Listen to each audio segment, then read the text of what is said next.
នៅក្នុងកិច្ចប្រជុំកំពូលអាស៊ានពីថ្ងៃទី7ដល់ថ្ងៃទី8ឧសភាក្នុងប្រទេសហ្វីលីពីនដែលគ្មានវត្តមានមេដឹកនាំភូមាលោកមីនអងឡង់ប្រធានាធិបតីហ្វីលីពីនលោក Ferdinand Marcos ក្នុងនាមជាប្រធានផ្លាស់វេនអាស៊ានបានលើកឡើងនៅក្នុងកិច្ចប្រជុំកំពូលថាគ្មានការរីកចម្រើនអ្វីទេនៅក្នុងដំណោះស្រាយវិបត្តិនយោបាយផ្ទៃក្នុងនៅភូមាចំណែករដ្ឋមន្ត្រីការបរទេសម៉ាឡេស៊ីលោក Mohamad Hassan បានថ្លែងថាភូមានៅមិនទាន់បានត្រៀមខ្លួនដើម្បីវិលចូលក្នុងប្លុកអាស៊ានឡើងវិញទេព្រោះអំពើហិង្សាប្រឆាំងនឹងប្រជាពលរដ្ឋរបស់ខ្លួននៅតែបន្តកើតមានការលើកឡើងរបស់ហ្វីលីពីននិងម៉ាឡេស៊ីយ៉ាងដូចនេះមិនបានធ្វើឲ្យភូមាឈរអបដៃនៅស្ងៀមនោះឡើយនៅក្នុងសេចក្តីប្រកាសព័ត៌មានរបស់ខ្លួននាថ្ងៃច័ន្ទទី11ឧសភាក្រសួងការបរទេសភូមាបានមើលឃើញថាមានប្រទេសសមាជិកអាស៊ានមួយចំនួនបានបន្តរក្សាគំនាបនិងបានបន្តអនុវត្តវិធានការរើសអើងដោយដាក់រដ្ឋាភិបាលភូមាឲ្យនៅក្រៅកិច្ចប្រជុំកំពូលអាស៊ានបើតាមសេចក្តីថ្លែងការណ៍ដដែលស្ថានភាពនៅក្នុងប្រទេសភូមា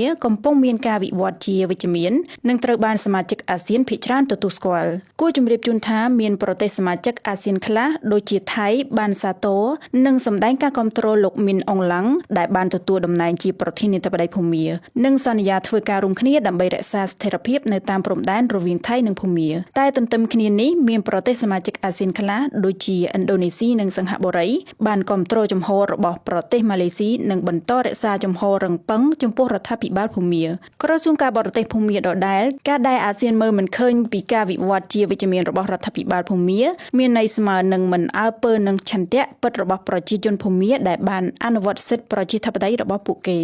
ដោយមិនបាននិយាយចំឈ្មោះប្រទេសសមាជិកអាស៊ានណាមួយក្រសួងការបរទេសភូមាបានចោទប្រកាន់ប្រទេសមួយចំនួនពីបទជ្រៀតជ្រែកកិច្ចការផ្ទៃក្នុងរបស់ភូមាដោយប្រើពាក្យសម្ដីរិះគន់និងការដាក់សម្ពាធសូមជម្រាបជូនថាតាំងពី5ឆ្នាំពោលតាំងពីក្រមយោធាបានធ្វើរដ្ឋប្រហារទម្លាក់រដ្ឋាភិបាលស៊ីវិលក្នុងឆ្នាំ2021មកភូមាត្រូវបានអាស៊ានផាត់ទុកមួយកន្លែងដោយមិនអនុញ្ញាតឲ្យចូលរួមនៅក្នុងកិច្ចប្រជុំផ្សេងៗទេសម្រាប់ក្រុមអ្នកវិភាគមួយចំនួនបញ្ហាភូមាបាននឹងកំពុងបន្តធ្វើឲ្យអាស៊ានបែកបាក់គ្នាកាន់តែខ្លាំង